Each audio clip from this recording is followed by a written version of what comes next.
Assalamualaikum guys. We come to our final conclusion about Murabaha pricing. And earlier I have explained the spread by way of the 5 C's of credit. We have another system of credit rating, which is the Fico scoring system that is specially designed to assess the credit worthiness of the consumer in their application for home financing, for motor financing, for personal financing. So the FICO scoring is specially designed to provide the bank with a strong degree of information about how much spread that they will charge the prospective customer. So let us just go into this FICO scoring. But before that, I have saying earlier that when we talk about Murabaha pricing, whether we should be looking at the sale price or selling price as quoted in the product disclosure sheet, or should we be giving focus to the profit rate, which the PDS has also amplified. And I was saying that both perspective is important to the Islamic banking business because the most important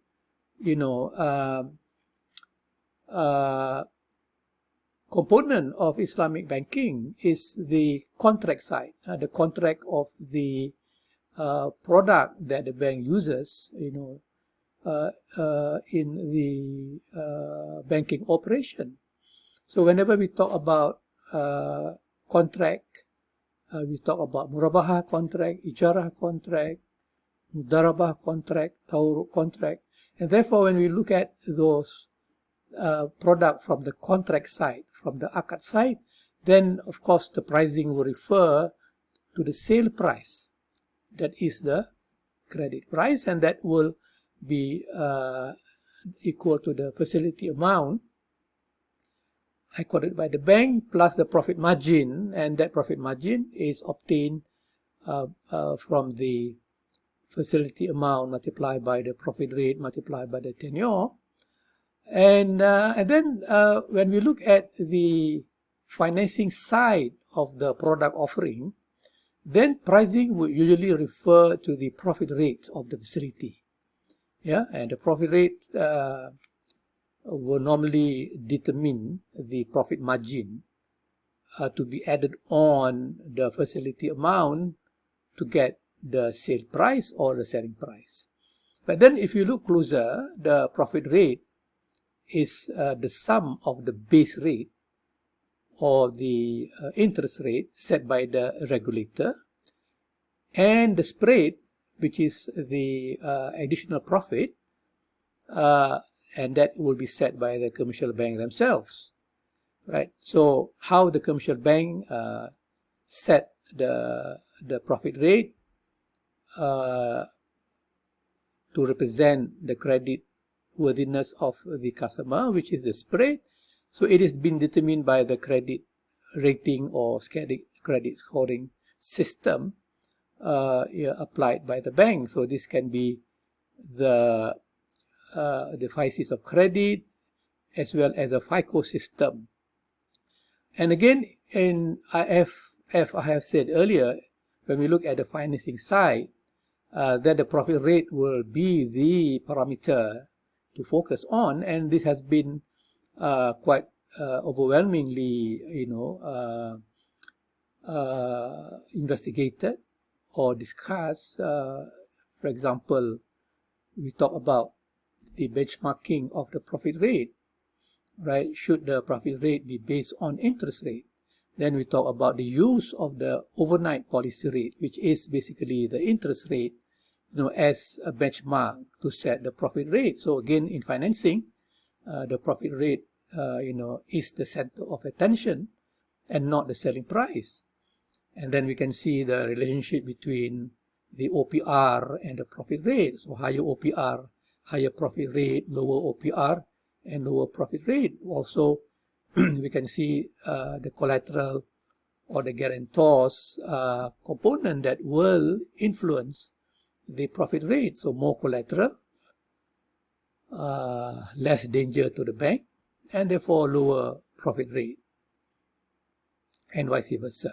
And then we also look at the use of the ceiling rate as a market risk mitigation.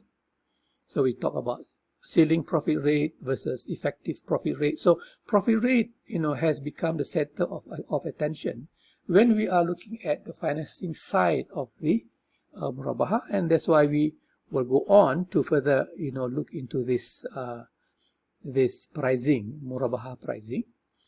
As I said, the akad side will look at the sale price, but in the sale price, we can see that one component of the sale price is the profit rate, right? So we cannot run away from the profit rate, because how the sale price is determined will be driven by the finance charge, and that is the profit rate.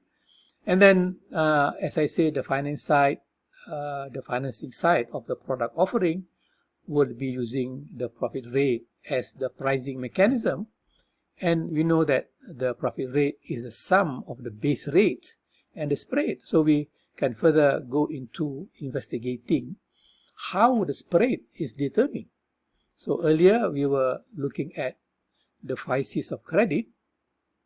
Now let us look at the FICO scoring, because the FICO scoring is a system of credit assessment, that will help determine how much profit, how much extra profit that the Islamic bank would charge, based on the credit standing or the credit worthiness of the prospective borrower or the prospective customer. So in general, a FICO score is a credit scoring system that predicts the possibility someone is to pay back a loan or debt on time, right? So the FICO model calculates the credit scores using information from the credit reporting agencies.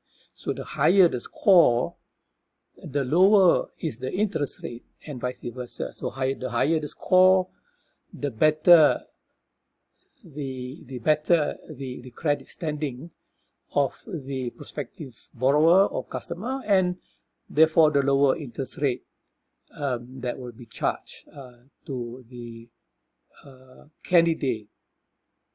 And we can see that this FICO system have devised several parameters to assess, the credit standing of the customer, and this will include the payment history, the account owed, length of credit history, credit mix, and new credit. So if you look at this parameter in more detail here, we can see that payment history refer to whether the person pays his credit account on time. So this will be looking at the discipline or the personality of the person, whether he is a procrastinator, whether he is, paying his debt on time. So that payment history is a very important variable, to ensure that the bank is getting a good customer, a good paymaster. So that will be 35% of the whole score.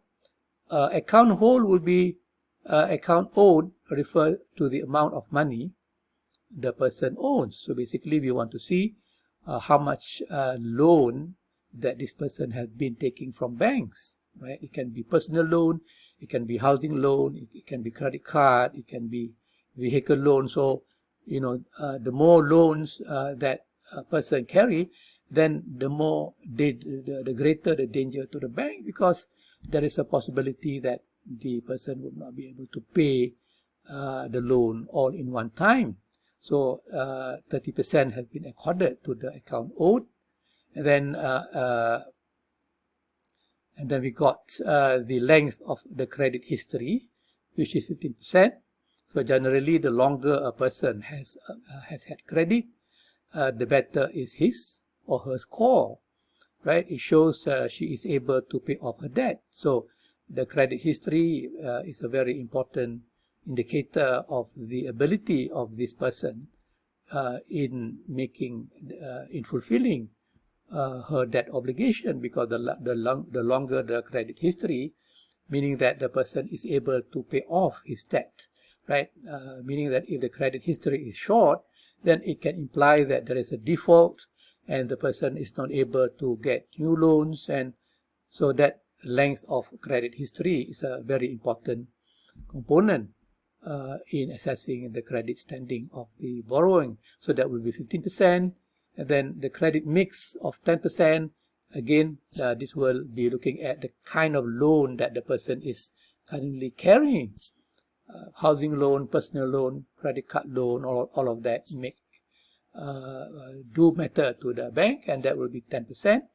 And new credit will refer to the new loan taken by the person. So the bank will also want to know, whether or not this person has been taking loan before the application, because if there's a new loan that was taken earlier, then probably this will imply that the person is in trouble and trying to get another loan to do whatever that is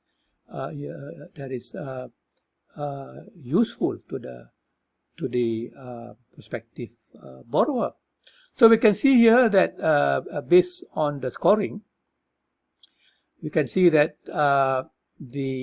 if the score is lower than the 580, then the rating is considered to be poor.